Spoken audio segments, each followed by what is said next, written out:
दिल भइल बाहर दीवाना ए राजा, तोहरा बिना लागे जमाना ए राजा। आखिया के कजरा जादू चलावेला, पागल भइल बाई दीवाना ए राजा।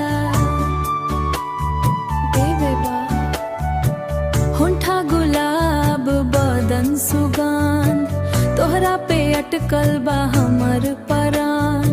झूमेला मनवा तोहके देखी के, जैसे बाजे प्यार के तान।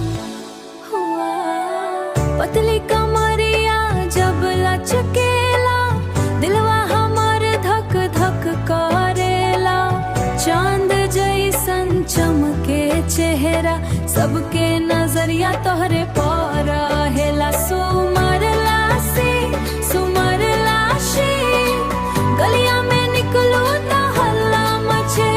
जवानी तोहर बिजुरिया साचे, सैयन जी बोले आवाजान।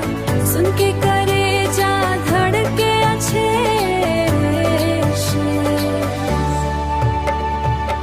दिल भइल बाहर दीवाना ए राजा।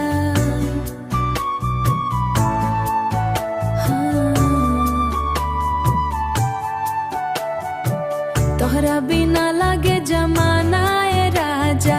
आखिया के कजरा जादू चलावेला, पागल भइल